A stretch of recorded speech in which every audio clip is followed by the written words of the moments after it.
ಬೆಂಗಳೂರಿನಲ್ಲಿ ಐಟಿ ಅಧಿಕಾರಿಗಳ ದಾಳಿ ಪ್ರಕರಣಕ್ಕೆ ಸಂಬಂಧಪಟ್ಟಂತೆ ರಾಹುಲ್ಗೆ ಕಳುಹಿಸಲು ಸಂಗ್ರಹಿಸಿದ್ದಂತಹ ಹಣ ಸಿಕ್ಕಿದೆ ಅಂತ ಬೆಂಗಳೂರಿನಲ್ಲಿ ಬಿಜೆಪಿಯ ರಾಜ್ಯಾಧ್ಯಕ್ಷ ಪ್ರತಿಪಕ್ಷ ನಾಯಕ ಬಿಎಸ್ವೈ ಆರೋಪವನ್ನ ಮಾಡಿದ್ದಾರೆ. ಸರ್ಕಾರದ ವಿರುದ್ಧ ವಾಗ್ದಾಳಿಯನ್ನ ನಡೆಸಿದ್ದಾರೆ. ಇಲ್ಲಿ ಸಿಕ್ಕಿರುವಂತಹ ಹಣ ರಾಹುಲ್ಗೆ ಕಳುಹಿಸಲು ಸಂಗ್ರಹಿಸಿಟ್ಟಿದ್ದಂತಹ ಹಣ ಅಂತ ಅವರು ಆರೋಪವನ್ನ ಮಾಡಿದ್ದಾರೆ. ಇದು 20% ಸರ್ಕಾರ ಅಂತ ಸಾಬೀತಾಗಿದೆ.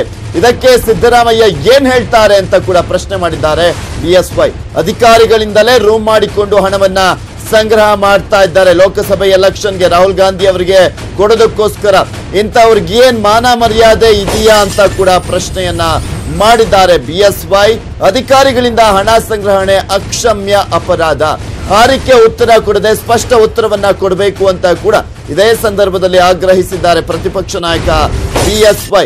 ಗ್ರಾಮೀಣಾಭಿವೃದ್ಧಿ ಸಚಿವ ಕೃಷ್ಣ ಬೈರೇಗೌಡ ಉತ್ತರಿಸಬೇಕು ಅಂತ ಕೂಡ ಹೇಳಿದ್ದಾರೆ. ಚುನಾವಣೆಗಾಗಿ ರಾಹುಲ್ ಗಾಂಧಿ ಅವರ ಕಾರ್ಯಕ್ರಮಗಳಿಗಾಗಿ ಡೆಲ್ಲಿಗೆ ರಾಹುಲ್ ಗಾಂಧಿ ಅವರಿಗೆ ಹಣವನ್ನು ಕಳಿಸೋದಕ್ಕಾಗಿ ಅಧಿಕಾರಿಗಳಿಂದ ಸಂಗ್ರಹ ಮಾಡ್ತಾ ಇರುವಂತಹ ಹಣ ಇವತ್ತು 2 ಕೋಟಿ ರೂಪಾಯಿ ಒಂದು ಕಡೆ ಸಿಕ್ಕಿರುವಂತದ್ದು. ಇನ್ನೊಂದು ಮನೆಯಲ್ಲಿ ರೈಡ್ ಮಾಡಿದಾಗ 25 ಲಕ್ಷ ಸಿಕ್ಕಿರುವಂತದ್ದು. ಇದು 10% ಹಣ ಅಲ್ಲ, 20% ಹಣ ಅನ್ನುವಂಥದ್ದು ಸಾಬೀತಾಗಿದೆ.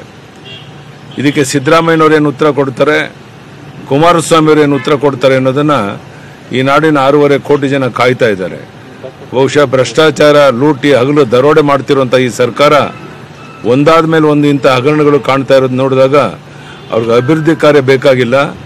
ಅಧಿಕಾರಿಗಳೇ ಇವತ್ತು ಪರ್ಸೆಂಟೇಜ್ ಹಣವನ್ನು ಸಂಗ್ರಹ ಮಾಡಿ ಹೋಟೆಲಲ್ಲಿ ರೂಮ್ ಮಾಡಿಕೊಂಡು ಹಣ ಸಂಗ್ರಹ ಮಾಡೋದು ಮಟ್ಟಿಗೆ ಇಳಿದಿದ್ದಾರೆ ಅಂತ ಹೇಳಿದ್ರೆ ಇವರಿಗೆ ಮಾನ ಮರ್ಯಾದೆ ಕಿಂಚಿತ್ತಿಲ್ಲ. ಇಂಥವರ ಬಗ್ಗೆ ನಾಡಿನ 6.5 ಕೋಟಿ ಜನ ಎಚ್ಚರ ವಹಿಸಬೇಕು. ಮೋದಿ ಅವರು ಹೇಳಿದ್ರು ಇದು 10% ಸರ್ಕಾರ ಅಂತ. ಇದು 10% ಸರ್ಕಾರ ಅಲ್ಲ, 20% ಸರ್ಕಾರ ಅನ್ನೋದನ್ನ ಸಾಬೀತು ಮಾಡಿರೋದೇ ಈ ಉದಾಹರಣೆ. ಮತ್ತೆ ಕೃಷ್ಣ ಬೈರೇಗೌಡರು ಇವತ್ತು ಈ ಬಗ್ಗೆ ಸ್ಪಷ್ಟೀಕರಣ ನೀಡಬೇಕು. ಯಾಕೆಂದ್ರೆ ಅವ್ರ ಇಲಾಖೆಯಲ್ಲೇ ಆಗಿರುವಂಥ ಘಟನೆ ಇದು. ಅವ್ರಿಗೆ ಗೊತ್ತಿಲ್ಲದೆ ಇವೆಲ್ಲ ನಡೆಯೋಕ್ಕೆ ಸಾಧ್ಯನೇ ಇಲ್ಲ. ಹಾರ್ಕೆ ಉತ್ತರ ಕೊಡೋದ್ರ ಬದಲಿಗೆ ಒಬ್ಬ ಪ್ರಮುಖ ಅಧಿಕಾರಿಗಳೇ ಇದೆಲ್ಲ ನಿಂತು ಮಾಡ್ತಾ ಇದ್ದಾರೆ ಅಂತ ಹೇಳಿದ್ರೆ ಇದಕ್ಕೆ ಕುಮಾರಸ್ವಾಮಿ ಅವರು ಜವಾಬ್ದಾರಿ ಆಗ್ತಾರೆ, ಕೃಷ್ಣ ಬೈರೇಗೌಡರು ಜವಾಬ್ದಾರಿ ಆಗ್ತಾರೆ, ಸಿದ್ದರಾಮಯ್ಯನವರು ಜವಾಬ್ದಾರಿ ಆಗ್ತಾರೆ. ಈ ರೀತಿ ಈಗಾಗಲೇ ಅಧಿಕಾರಿಗಳನ್ನ ಹಣ ಸಂಗ್ರಹ ಮಾಡುವಂಥದ್ದು ಪ್ರಾರಂಭ ಆಗಿರುವಂಥದ್ದು ಅಕ್ಷಮ್ಯ ಅಪರಾಧ. ಬಹುಶಃ ಐಟಿ ಅಧಿಕಾರಿಗಳು, ಚುನಾವಣಾ ಆಯೋಗ ಇದ್ರ ಬಗ್ಗೆ ವಿಶೇಷವಾದ ಗಮನವನ್ನು ಕೊಡಬೇಕು. ಬಹುಶಃ ದೇಶದ ಯಾವುದೇ ರಾಜ್ಯದಲ್ಲಿ ಆಗದೇ ಇರುವಂಥ ಒಂದು ರೀತಿ ಹಗರಣಗಳು, ಸರಮಾಲೆಗಳು, ಲೂಟಿ, ಹಗಲು ದರೋಡೆ, ಈ ರೀತಿ ವರ್ಗಾವಣೆ ದಂಧೆ ಮತ್ತೆ ಅಧಿಕಾರಿಗಳಿಂದ ಹಣ ಸಂಗ್ರಹ ಮಾಡ್ತಿರುವಂಥದ್ದು. ಇದನ್ನು ಯಾವುದೇ ಕಾರಣಕ್ಕೆ ಕ್ಷಮಿಸೋದಕ್ಕೆ ಸಾಧ್ಯ ಇಲ್ಲ. ಚುನಾವಣಾ ಆಯೋಗ ಇದ್ರ ಬಗ್ಗೆ ಬಹಳ ಕಠಿಣ ಕ್ರಮವನ್ನು ತಗೊಳ್ಬೇಕು. ಐಟಿ ಇಲಾಖೆಯವರು ಸಹ ವಿಶೇಷ ಗಮನವನ್ನು ಕೊಡಬೇಕು. ಮತ್ತು ಈ ಸಂಬಂಧ ಯಾರ್ಯಾರು ಇನ್ವಾಲ್ವ್ ಆಗಿದ್ದಾರೆ ಅವರನ್ನು ತಕ್ಷಣ ಅರೆಸ್ಟ್ ಮಾಡಿ ಕಾನೂನಂತೆ ಕ್ರಮ ಕೈಗೊಳ್ಳಬೇಕು ಅನ್ನೋ ಒತ್ತಾಯವನ್ನು ನಾನು ಈ ಸಂದರ್ಭದಲ್ಲಿ ಮಾಡ್ತಾ ಇದ್ದೀನಿ.